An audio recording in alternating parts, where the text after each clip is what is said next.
আসসালামু আলাইকুম, স্বাগত বাংলা ভিশন সংবাদে। আপনাদের সাথে আছি সাদাত শাকির। শুরুতে জানিয়ে দিচ্ছি বিআরবি কেবলস সংবাদ শিরোনাম। শেখ হাসিনার সাথে ভুটানের প্রধানমন্ত্রী বৈঠক, 5টি সমঝোতা স্মারক সই, ট্রানজিট ও বিদ্যুৎ আমদানি সহ বিভিন্ন বিষয়ে দ্বিপক্ষীয় আলোচনা। অধ্যক্ষের অপকর্ম ফাঁস ও শাহাদাতকে প্রত্যাখ্যানের কারণে নুসরাতকে হত্যা, স্বীকারোক্তি নুরুদ্দিনের। জড়িত 13 জনের মধ্যে 7 জন আটক।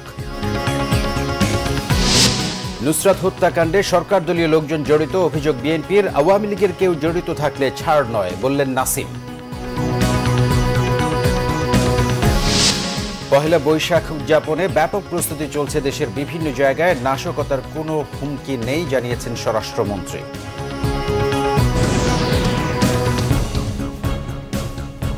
দেখছিলেন বিআরবি কেবলস সংবাদ শিরোনাম। এবারে বিস্তারিত। ভুটানের সাথে নৌ, স্বাস্থ্য, কৃষি ও পর্যটন খাতের উন্নয়ন সহ 5টি সমঝোতা স্মারক সই হয়েছে। সকালে প্রধানমন্ত্রীর কার্যালয়ে প্রধানমন্ত্রী শেখ হাসিনা ও সফররত ভুটানের প্রধানমন্ত্রী লোটে শেরিংয়ের উপস্থিতিতে এই সমঝোতা স্মারক সই হয়।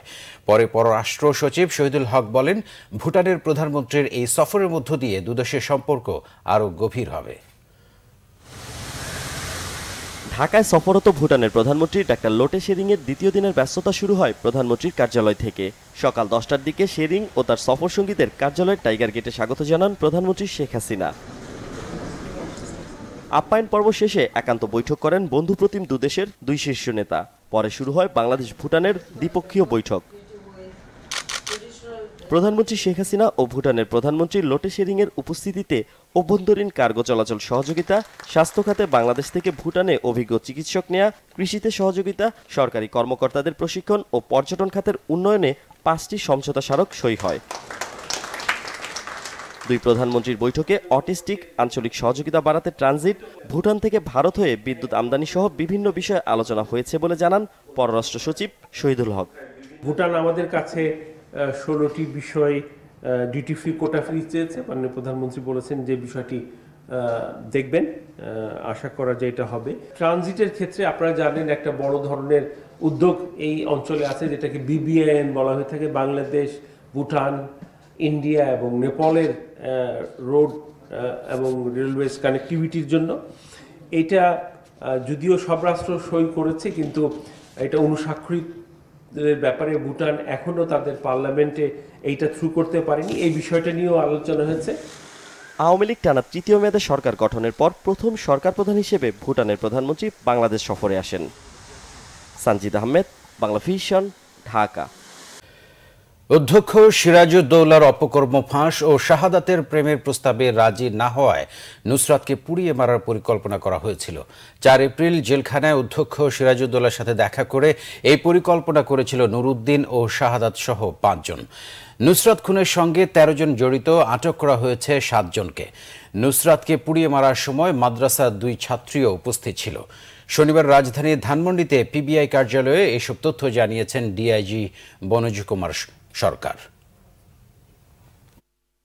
6 এপ্রিল ফেনীর সোনাগাজী সিনিয়র ফাজিল মাদ্রাসার ছাদে নুসরাত জাহান রাফিকে ডেকে নিয়ে কেরোসিন ঢেলে আগুন ধরিয়ে পালিয়ে যায় দুর্বৃত্তরা।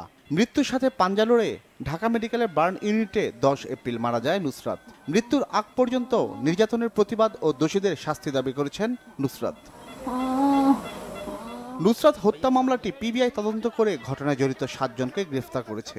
সংবাদ সম্মেলনে ডিআইজি বনজ কুমার সরকার বলেন, 4 এপ্রিল অধ্যক্ষ সিরাজউদ্দৌলার সাথে জেলখানায় দেখা করেছিল নুরুদ্দিন, শাহাদাত, জাবেদ ও হাফেজ সহ 5 জন। সেই দিন নুসরাতকে পুড়িয়ে হত্যার পরিকল্পনা করা হয়েছিল। তারা সিদ্ধান্ত নেয় 2টি কারণে। একটি কারণ হলো তার বিরুদ্ধে অভিযোগ সে মাদ্রাসার প্রিন্সিপাল মহোদয় সহ আলেম সমাজকে হেয় করছে।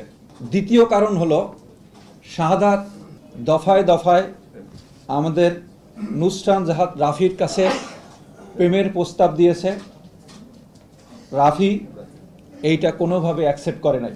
এই রাগের বশবর্তী হয়ে এরা এই প্ল্যানটা করে। আমরা 13 জনের সংশ্লিষ্টতা পেয়েছি, আরও বাড়তে পারে।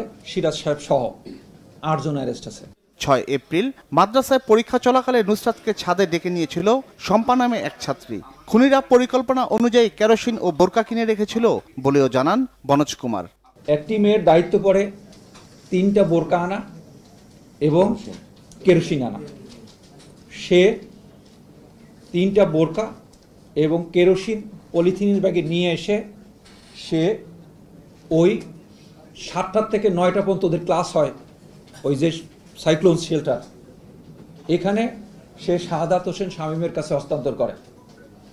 ওখানে আরও 2 জন ছিল, সেই 2 জন তারা গিয়ে এবং এই মেয়েটি সহ উপরে 9টার সময় যখন ছুটি হয়ে যায়, ওরা এই চলাকালীন সময় ওরা ওখানে 2টি টয়লেট আছে ছাদের উপরে, কারণ এটি সাইক্লোন সেন্টার, এই টয়লেটের মধ্যে লুকিয়ে থাকে।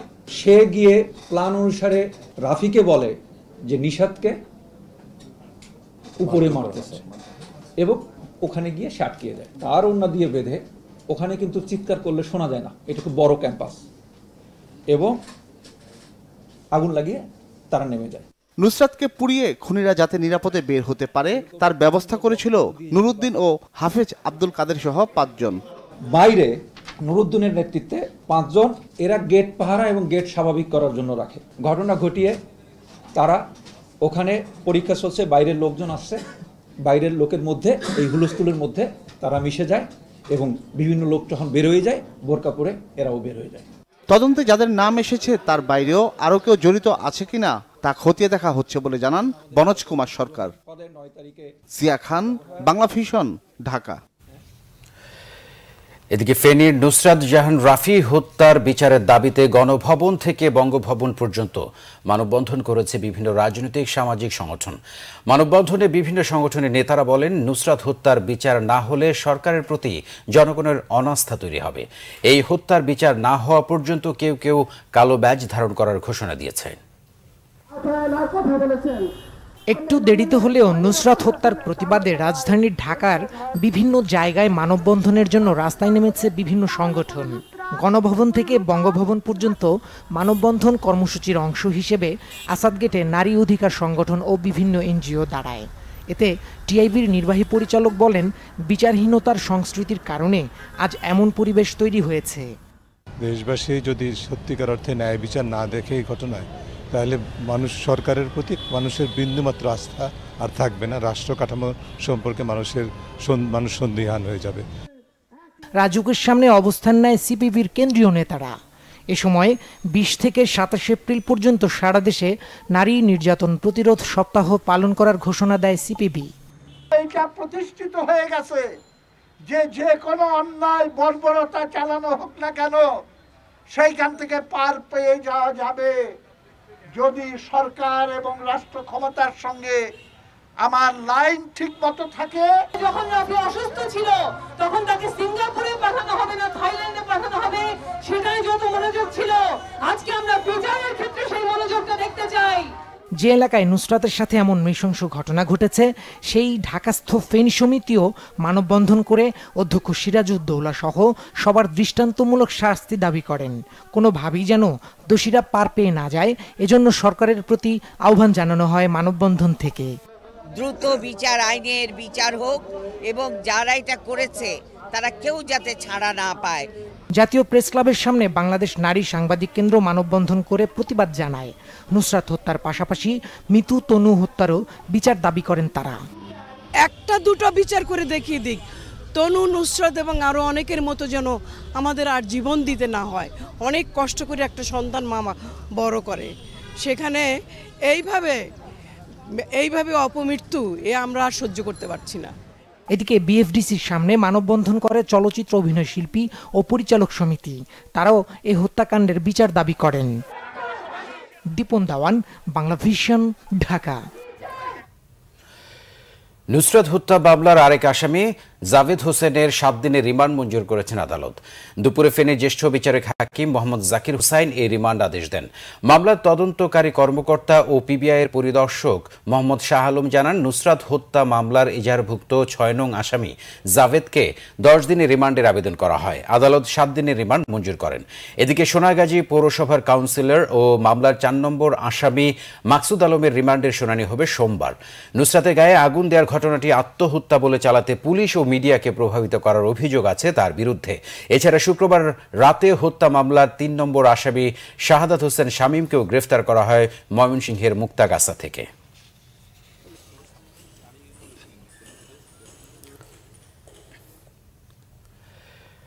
বর্তমান সরকারের আমলে ধর্ষণ, খুন, গুম যে হারে হচ্ছে তা কোনো সভ্য সমাজে হয় না বলে মন্তব্য করেছেন বিএনপি স্থায়ী কমিটির সদস্য নজরুল ইসলাম খান। এদিকে বিএনপির সিনিয়র যুগ্ম মহাসচিব রুহুল কবির রিজভী বলেন, নুসরাত হত্যাকাণ্ডের সাথে ক্ষমতাসীন দলের লোকজনরা জড়িত। শনিবার জাতীয় প্রেস ক্লাবে জাতীয়তাবাদী কর্মজীবী দলের আলোচনায় অংশ নেন নজরুল ইসলাম খান। এ সময় তিনি বলেন, সাজানো মামলায় বেগম জিয়াকে জেলে আটকে রাখা হয়েছে। সরকার ন্যূনতম উদার হলে বেগম জিয়াকে জেলে থাকতে হতো না। কথা বলেন নুসরাত হত্যাকাণ্ড নিয়েও। একমাত্র যুদ্ধে লিপ্ত কোনো দেশ ছাড়া কিংবা কোনো অসভ্য জাতি এখানে যারা আছে তারা ছাড়া আর কোথাও এত মানুষ খুন হয় না, গুম হয় না, নিহত হয় না। নুসরাতকে যারা অসম্মান করেছে তাদের মধ্যে ক্ষমতাসীন দলের লোকরা। এদিকে নয়াপল্টনে দলীয় কার্যালয়ে এক সংবাদ সম্মেলনে বিএনপির সিনিয়র যুগ্ম মহাসচিব অভিযোগ করেন, নুসরাতে হত্যাকারীদের বাঁচানোর তৎপরতা চালানো হচ্ছে। সোনাগাজীর সেই মাদ্রাসা শাখা ছাত্রলীগের সভাপতি শাহাদাত হোসেন শামীম, যুবলীগ নেতা নুরুদ্দিন, জাবেদ হোসেন, জোবায়ের হোসেন, আব্দুল কাদের ও ওই মাদ্রাসার অধ্যক্ষ সিরাজউদ্দৌলা, সোনাগাজী পৌর কাউন্সিলর ও পৌর আওয়ামী লীগের ভারপ্রাপ্ত সাধারণ সম্পাদক মকসুদুল হক ও প্রভাষক আফসার উদ্দিনের পক্ষে সাফাই গাইতে শুরু করেছে ওই গ্রুপটি।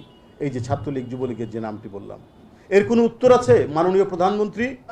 অন্যদিকে নোয়াখালীতে জেলা যুবদলে বর্ধিত সভায় বিএনপি স্থায়ী কমিটির সদস্য ব্যারিস্টার মওদুদ আহমেদ বলেন, আইনি প্রক্রিয়ায় বেগম জিয়াকে মুক্ত করা যায়নি, তাই আন্দোলনের মাধ্যমেই মুক্তি নিশ্চিত করতে হবে। প্রক্রিয়ায় বেগম খালেদা জিয়ার মুক্তি একটা কঠিন কাজ হবে। আমাদের কাছে অন্য কোনো বিকল্প নাই। আন্দোলনের মাধ্যমে বেগম খালেদা জিয়ার মুক্তি নিশ্চিত করতে হবে। দেশ এখন ক্রান্তিকাল অতিক্রম করছে বলেও মন্তব্য করেন ব্যারিস্টার মওদুদ। ক্রান্তিকাল। GM Hasan, Bangla vision, Dhaka. আওয়ামী লীগের প্রেসিডিয়াম সদস্য ও সাবেক স্বাস্থ্যমন্ত্রী মোহাম্মদ নাসিম বলেছেন, নুসরাত হত্যাকাণ্ডের সাথে অধ্যক্ষের মতো আওয়ামী লীগের কেউ জড়িত থাকলে তাদেরও বিচারের আওতায় আনা হবে। সকালে বঙ্গবন্ধু এভিনিউয়ে মুজিব দিবস উপলক্ষে আয়োজিত এক আলোচনায় তিনি একথা বলেন। এ সময় নাসিম আরও বলেন, নুসরাত হত্যাকাণ্ডের বিচারের ব্যাপারে প্রধানমন্ত্রী নিজে তদারকি করছেন। এ ঘটনায় জড়িত কেউ ছাড় পাবে না। তিনি নুসরাত হত্যা মামলা দ্রুত বিচার ট্রাইব্যুনালে নিষ্পত্তির জন্য আইনমন্ত্রী ও স্বরাষ্ট্রমন্ত্রীর দৃষ্টি আকর্ষণ করেন। নাসিম বলেন, বাংলাদেশকে এগিয়ে নিতে কাজ করছে আওয়ামী লীগ। এক্ষেত্রে বাধা সৃষ্টি করতে ব্যস্ত কুচক্রী মহল। তাদের ষড়যন্ত্র সফল হবে না বলেও মন্তব্য করেন তিনি।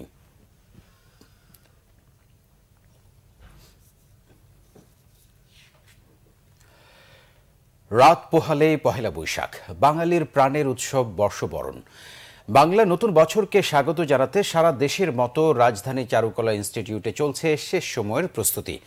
এদিকে রমনা বটমূলে পরিদর্শনে গিয়ে স্বরাষ্ট্রমন্ত্রী আসাদুজ্জামান খান কামাল বলেছেন, পহেলা বৈশাখকে কেন্দ্র করে নেওয়া হয়েছে সব ধরনের ব্যবস্থা। সন্ধ্যা ৬টার মধ্যে উন্মুক্ত স্থানের সব আয়োজন শেষ করতে হবে বলেও জানান স্বরাষ্ট্রমন্ত্রী। পহেলা বৈশাখের সকালে শুরু হবে মঙ্গল শোভাযাত্রা, যা এরই মধ্যে জায়গা করে নিয়েছে বিশ্ব ঐতিহ্যে। ঢাকায় বর্ষবরণের মূল আয়োজন ঢাকা বিশ্ববিদ্যালয়ের চারুকলা অনুষদের প্রস্তুতিও শেষ পর্যায়ে।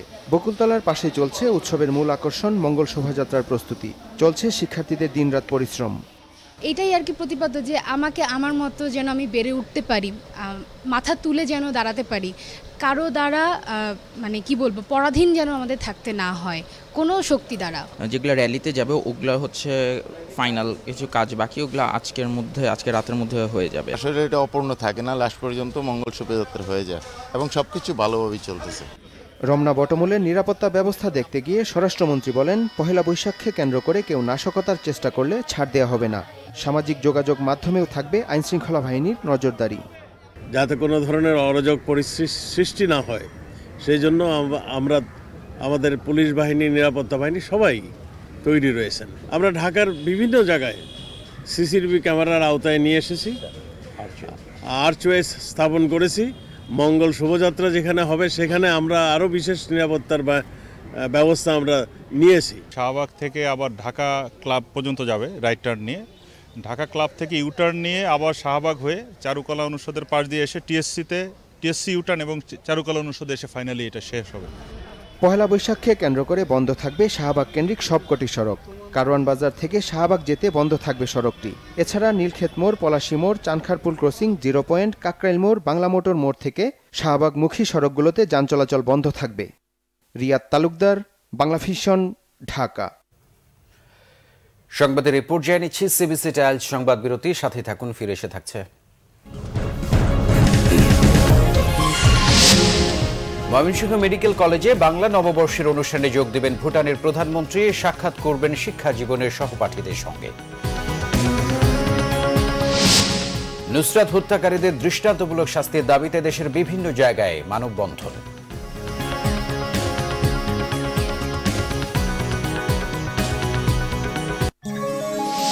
আপনারা দেখছেন বাংলা ভিশন সংবাদ। বাংলা নববর্ষে কাল ময়মনসিংহ মেডিকেল কলেজের অনুষ্ঠানে যোগ দেবেন সফররত ভুটানের প্রধানমন্ত্রী ডাক্তার লোটে শেরিং। শিক্ষা জীবনের স্মৃতি বিজড়িত স্থান পরিদর্শন ও সহপাঠীদের সাথে সাক্ষাৎ করবেন তিনি। ভুটানের প্রধানমন্ত্রীর আগমনকে কেন্দ্র করে ময়মনসিংহ মেডিকেল কলেজ ক্যাম্পাসকে সাজানো হয়েছে নতুন সাজে। দিনরাত চলছে সংস্কার ও সাজসজ্জার কাজ। ময়মনসিংহ মেডিকেল কলেজে 28 ব্যাচের শিক্ষার্থী ডাক্তার লোটে শেরিং 1991 সালে এমবিবিএস কোর্সে ভর্তি হন। 1999 সালে এমবিবিএস পাশ করে সলিমুল্লাহ মেডিকেল কলেজ ও বঙ্গবন্ধু শেখ মুজিব মেডিকেল বিশ্ববিদ্যালয়ে উচ্চতর প্রশিক্ষণ নিয়ে এফসিপিএস কোর্স সমাপ্ত করেন। প্রায় 1.5 যুগ পর ছাত্র জীবনের স্মৃতি রোমন্থনে পহেলা বৈশাখে ময়মনসিংহ মেডিকেল কলেজে যাচ্ছেন তিনি। প্রাক্তন গুণী এই শিক্ষার্থীকে বরণ করতে অধীর আগ্রহে অপেক্ষা করছে কলেজ কর্তৃপক্ষ, গর্বিত শিক্ষার্থীরাও।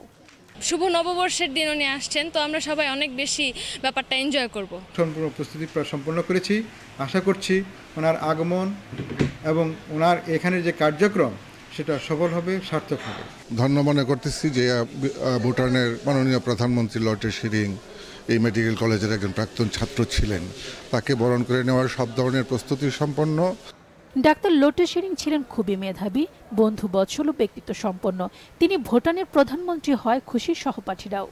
যতটুকু পারছি ওনাকে নিয়ে আমরা বিভিন্ন জায়গায় ঘুরতে যেতাম, বিভিন্ন মেলায় যেতাম এবং ডাক্তার লোটে শেরিংও যেতেন। আমরা ময়মনসিংহ মেডিকেল কলেজের এমন একজন পাচ্ছি যে একটা দেশের রাষ্ট্রপ্রধান, এটা আমাদের জন্য ময়মনসিংহ মেডিকেল কলেজের জন্য বিরাট একটা গর্বের বিষয়। ভুটানের প্রধানমন্ত্রীর আগমন উপলক্ষে সব প্রস্তুতি সম্পন্ন হয়েছে বলে জানালেন জেলা প্রশাসক। ভিভিআইপি আগমনের জন্য যত ধরনের প্রস্তুতি নেওয়া সম্ভব, আইন শৃঙ্খলা সহ সকল ধরনের প্রস্তুতি আমরা সুন্দরভাবে সম্পন্ন করেছি। ভুটানের প্রধানমন্ত্রীর সাথে ময়মনসিংহ মেডিকেল কলেজের 24 ব্যাচের আরেক শিক্ষার্থী ভুটানের পররাষ্ট্রমন্ত্রী ডাক্তার টান্ডি দর্জির সহ বেশ কয়েকজন মন্ত্রীও আসবেন বলে জানা গেছে। Bangla vision news desk. পুড়িয়ে হত্যা করা ফেনীর মাদ্রাসা ছাত্রী নুসরাত জাহান রাফির খুনিদের দৃষ্টান্তমূলক শাস্তির দাবিতে আজও দেশের বিভিন্ন জায়গায় মানববন্ধন হয়েছে। হত্যাকারীদের ফাঁসির দাবিতে পঞ্চগড়ে মানববন্ধন করে উদীচী শিল্পগোষ্ঠী। পঞ্চগড় ঢাকা মহাসড়কে ঘণ্টাব্যাপী মানববন্ধনে বোদা পৌরসভার মেয়র অ্যাডভোকেট ওয়াহিদুজ্জামান সুজা সহ বিশিষ্টজনরা বক্তব্য রাখেন। জঘন্য এই ঘটনার তীব্র নিন্দা জানান বক্তারা। ব্রাহ্মণবাড়িয়ায় মানববন্ধন করে বাংলাদেশ মানবাধিকার কমিশন স্টুডেন্ট উইং। জেলা প্রেস ক্লাবের সামনে শিক্ষার্থীরা এই মানববন্ধনে অংশ নেয়। নুসরাতের হত্যাকারীদের দৃষ্টান্তমূলক বিচারের দাবি জানান বক্তারা। ফরিদপুর প্রেস ক্লাবের সামনের মুজিব সড়কে মানববন্ধন করে বিভিন্ন স্বেচ্ছাসেবী সংগঠন। মানববন্ধনে দেশের সব জায়গায় নারীর জন্য নিরাপদ করার আহ্বান জানান বক্তারা। পটুয়াখালীর কুয়াকাটায় মানববন্ধনে অংশ নেয় বিভিন্ন শিক্ষা প্রতিষ্ঠানের শিক্ষার্থী, সামাজিক, সাংস্কৃতিক, রাজনৈতিক ও মানবাধিকার সংগঠন সহ বিভিন্ন শ্রেণী পেশার মানুষ। মালয়েশিয়ায় সড়ক দুর্ঘটনায় নিহত 5 বাংলাদেশি শ্রমিকের লাশ রাতে দেশে আনা হয়েছে। মৃতদেহগুলো মালয়েশিয়ান এয়ারলাইন্সের একটি বিমানের রাত 1টায় হজরত শাহজালাল আন্তর্জাতিক বিমানবন্দরে পৌঁছায়। পরে বিমানবন্দরে অপেক্ষমান স্বজনদের কাছে কফিনে মোড়া মৃতদেহগুলো হস্তান্তর করা হয়। মৃতদেহের দাফন ও গ্রামের বাড়িতে নেয়ার জন্য প্রত্যেক নিহতের পরিবারকে 35,000 টাকা করে দিয়েছে প্রবাসী কল্যাণ মন্ত্রণালয়। এছাড়া পরবর্তীতে প্রত্যেক নিহতের পরিবারকে সরকারের পক্ষ থেকে 3 লাখ টাকা করে দেওয়া হবে বলে জানা গেছে। গত 7 তারিখে মালয়েশিয়ায় এক মর্মান্তিক সড়ক দুর্ঘটনায় নিহত হন তারা। নিহতরা হলেন চাঁদপুরের আলামিন ও সোহেল, নোয়াখালীর গোলাম মোস্তফা, কুমিল্লার মুহিন ও রাজু মুন্সি। সংবাদের এই পর্যায়ে আবারও নিচ্ছি সিবিসি টাইলস সংবাদ বিরতির সাথে থাকুন, ফিরে এসে থাকছে। ভোট না দিলে মুসলিমদের চাকরি দেয়া হবে না, এমন মন্তব্য করে বেকায়দা বিজেপি প্রার্থী মানেকা গান্ধী পেয়েছেন কারণ দর্শানোর নোটিশ। উন্মোচন করা হলো শেখ কামাল অনূর্ধ্ব 20 জাতীয় ফুটবল চ্যাম্পিয়নশিপের লোগো। 8টি দলকে নিয়ে 17 এপ্রিল শুরু টুর্নামেন্ট।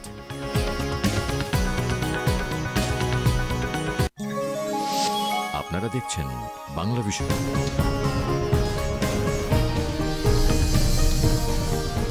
আরও একবার স্বাগত জানাচ্ছি বাংলা ভিশন সংবাদে। আর এই অংশটি শুরুতেই আমি জুয়েলার্স আন্তর্জাতিক সংবাদ।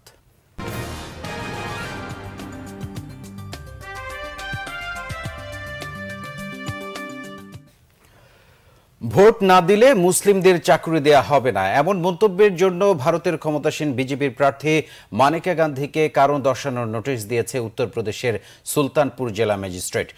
এদিকে তার কথা ঘুরিয়ে প্রচার করা হয়েছে বলে দাবি করেছেন মানেকা গান্ধী। শুক্রবার উত্তরপ্রদেশের নিজ নির্বাচনী এলাকা মুসলিম অধ্যুষিত সুলতানপুর শহরে প্রচারণায় যান ভারতের কেন্দ্রীয় মন্ত্রী মানেকা গান্ধী। সে সময় মানেকা গান্ধী বলেন, মুসলিমদের ভোট ছাড়া নির্বাচনে জয়ী হতে চান না তিনি। মুসলিমরা ভোট না দিলে তাদের চাকরি দেওয়া হবে না বলেও মন্তব্য করেন তিনি। ওই ভাষণের ভিডিও সামাজিক মাধ্যমে ভাইরাল হলে ব্যাপক সমালোচিত হন মানেকা। বিষয়টি নজরে আনে ভারতের নির্বাচন কমিশন। এছাড়া কমিশনে একটি রিপোর্টও পাঠানো হয়েছে। এমন মন্তব্যের জন্য মানেকা গান্ধীর বিরুদ্ধে কঠোর ব্যবস্থা নেওয়ার দাবি জানিয়েছে কংগ্রেস। মানেকা জাতিকে বিভক্ত করার চেষ্টা করছে বলেও অভিযোগ করেছে দলটি। তবে তার কথা ঘুরিয়ে প্রচার করা হয়েছে বলে অভিযোগ করেছেন মানেকা গান্ধী। মুসলিমদের ভালোবাসেন বলেও জানান তিনি। এবার দেশের বাইরের আরো কিছু খবর নিয়ে দেখুন একটি ডেস্ক রিপোর্ট। তীব্র আন্দোলনের মুখে এবার পদত্যাগ করলেন সুদানের সামরিক কাউন্সিলের প্রধান আওয়াদ ইবনে আউফ। দেশটির প্রেসিডেন্ট ওমর আল বশিরকে ক্ষমতাচ্যুত করার একদিন পরেই পদত্যাগ করলেন তিনি। বৃহস্পতিবার সামরিক অভ্যুত্থানের মাধ্যমে ওমর আল বশিরকে ক্ষমতাচ্যুত করার পর দেশ পরিচালনার জন্য গঠন করা হয় সামরিক কাউন্সিল, যার দায়িত্বে ছিলেন প্রতিরক্ষামন্ত্রী আওয়াদ ইবনে আউফ। তবে বিক্ষোভকারীরা আওয়াদকে প্রেসিডেন্ট বশিরের সহযোগী দাবি করে আন্দোলন অব্যাহত রাখায় পদত্যাগের ঘোষণা দেন তিনি। আওয়াদের পদত্যাগের পর কাউন্সিল প্রধানের শপথ নেন lieutenant general Abdel Rahman Burhan. এদিকে সুদানের রাষ্ট্রীয় ক্ষমতা দ্রুত বেসামরিক শাসকদের হাতে ছেড়ে দেওয়ার দাবি জানিয়েছে বিক্ষোভকারীরা। তৃতীয়বারের মতো মার্কিন প্রেসিডেন্ট ডোনাল্ড ট্রাম্পের সাথে আলোচনায় বসার আগ্রহ প্রকাশ করেছেন উত্তর কোরিয়ার নেতা কিম জং উন। শনিবার দেশটির রাষ্ট্রীয় সংবাদ সংস্থাগুলো এই তথ্য জানিয়েছে। কিম জং উন বলেন, যুক্তরাষ্ট্র সঠিক মনোভাব নিয়ে আলোচনায় বসলে তাতে আপত্তি নেই উত্তর কোরিয়ার। দুদেশের কাছে স্বচ্ছ ও গ্রহণযোগ্য একটি প্রস্তাব দিতে ট্রাম্পের প্রতি আহ্বান জানান কিম জং উন। যুক্তরাষ্ট্রের হুমকির প্রেক্ষিতে আফগানিস্তানে যুদ্ধাপরাধের দায়ে মার্কিন সেনাদের বিরুদ্ধে তদন্ত থেকে পিছু হটল আন্তর্জাতিক অপরাধ আদালত আইসিসি। তদন্তে প্রমাণের ঘাটতি ও সংশ্লিষ্ট দেশ থেকে সহযোগিতা পাওয়ার সম্ভাবনা কম থাকার কারণ দেখিয়ে তদন্ত না করার সিদ্ধান্ত নেয় সংস্থাটি। সিদ্ধান্তটি সমালোচনা করেছে মানবাধিকার সংস্থা অ্যামনেস্টি ইন্টারন্যাশনাল। এর আগে মার্কিন সেনাদের বিরুদ্ধে তদন্ত হলে আইসিসি কর্মকর্তাদের যুক্তরাষ্ট্রের ভিসা না দেওয়ার হুমকি দিয়েছিল ট্রাম্প প্রশাসন। রিফাত জামান, বাংলা ভিশন নিউজ ডেস্ক। এবারে ক্লেমেন্ট খেলার সংবাদ।